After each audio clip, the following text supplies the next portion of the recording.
Galatasaray'ın mahkemeye gitmesi ve bu konuyla ilgili olarak maç esnasında, maç öncesinde ve sonrasında yaşanan bütün gelişmelerle ilgili olarak adli mercilere başvuruda bulundu.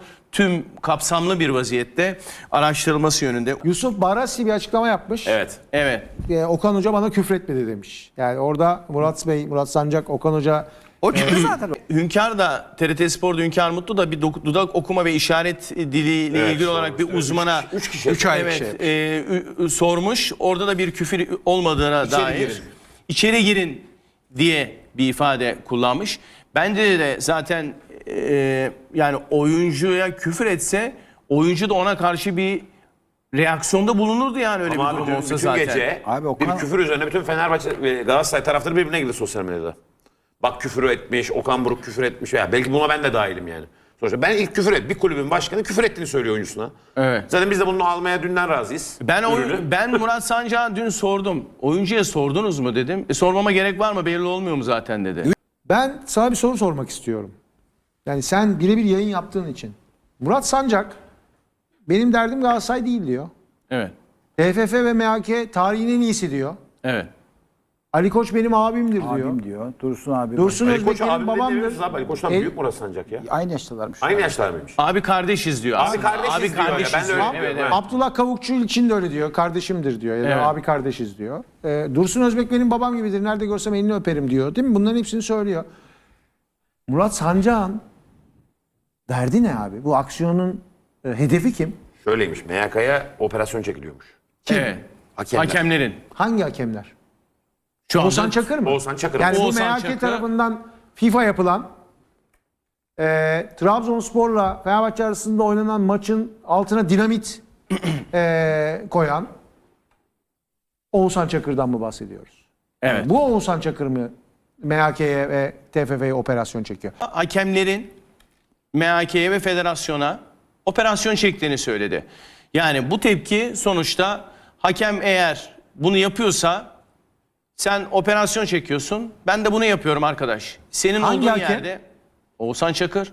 Tamam da ben de diyorum ki diğer bir önceki hakemleri kendisi göndermişti. Kendisinin içinde bulunduğu bir ekip değil mi? Yanlış söylemiyorum. 8 Mart operasyonunda Murat Sancak da var Sayın Başkan'da. Kim hangi tarafta hatırlamıyorum ama. Murat Evet, şey var.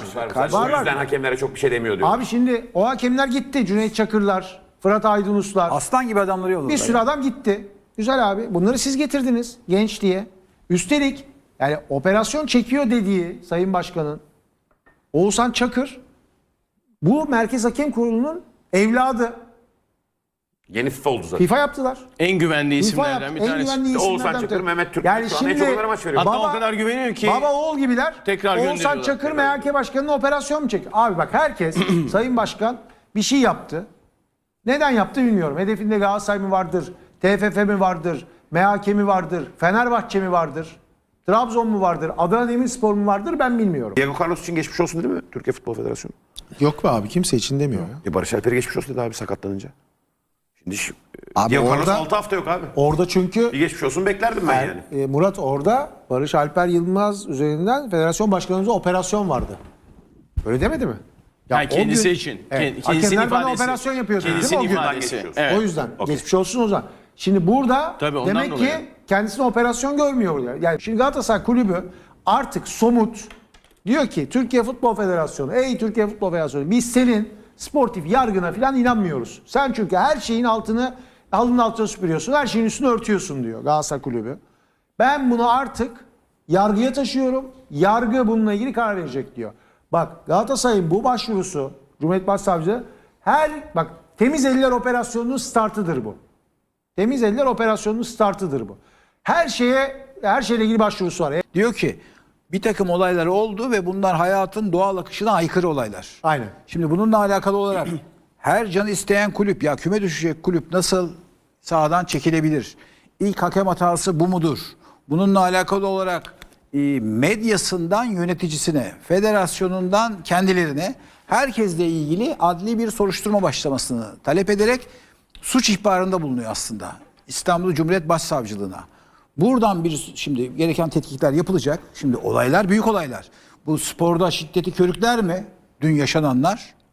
Daha ne olsun abi? Abi Daha çok ötesi var basit mı bir ya? örnek vereyim. Dün bu meseleler yaşanırken Düzce'de Evet.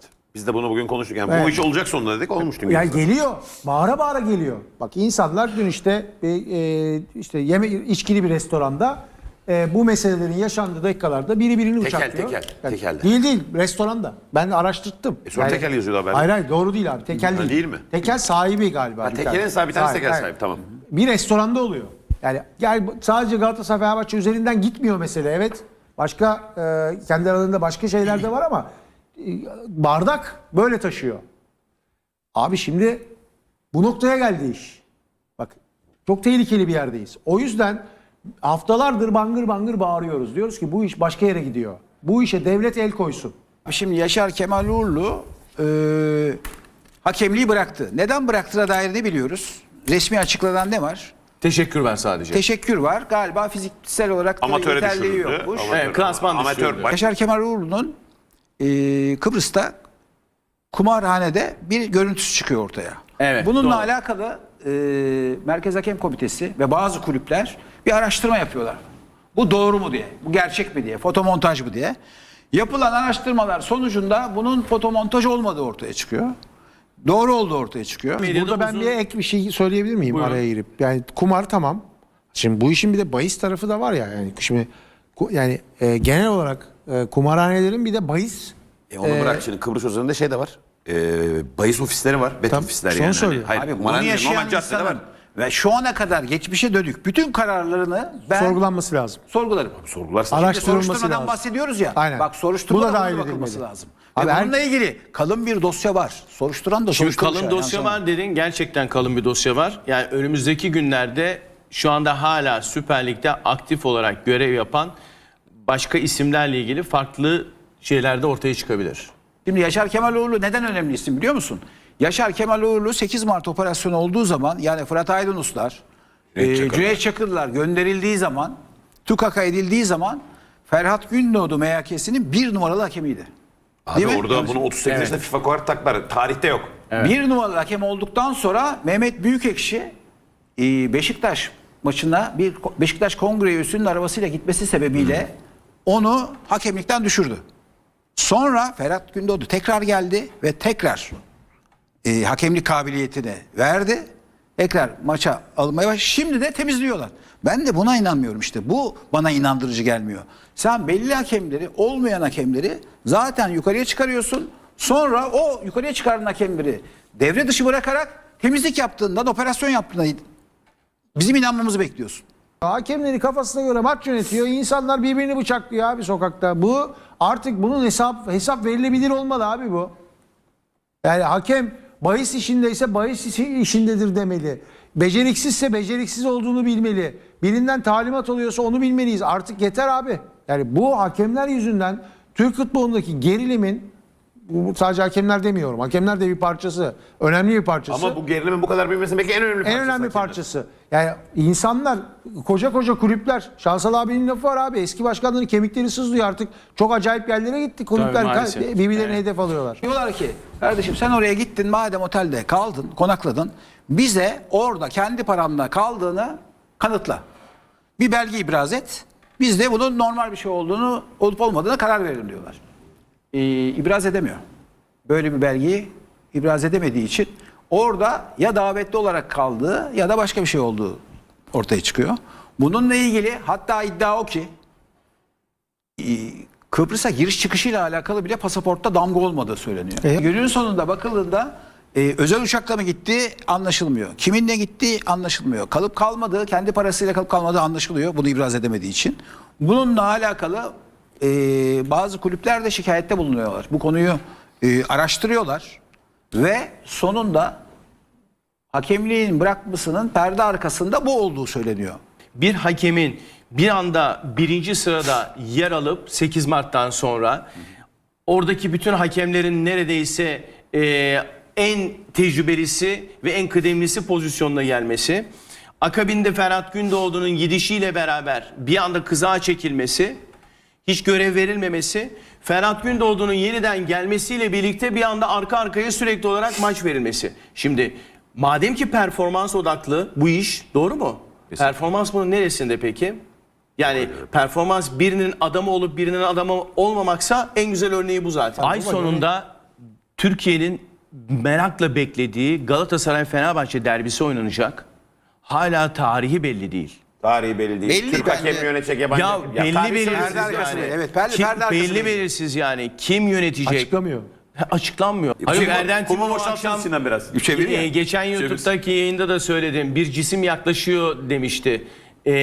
Dün Adana Demirspor sahadan çekildiğinde düşündün mü o cümleyi? Abi ben Onunla çok örtüşüyor uzun musun? zamandır onunla konuştuğumuz o açıklamayı yaptığından beri Türk futbolunda olanlara bir bak. Zaten çok açık değil mi ya? Çok garip Demek ki şeyler. görünüyormuş. Biz içinden fark Biz edemiyoruz. içinde biliyor olduğumuz musun? için görmüyoruz herhalde. O dışarıdan görüyor demek. Hayır ama bunu Galatasaray tarafı böyle görüyor. Sonuçta Fenerbahçe bir cisim yaklaşıyor olarak görmüyor mu? Galatasaray'a mı? Ama onu Erdem Bey bizim yayınımızda Abi şöyle- Galatasaray'a bir cisim yaklaştı Tamam. diye. Galatasaray bu kadar farkında değildi biliyor musun? Yavaş yavaş ne oluyor demeye başladı.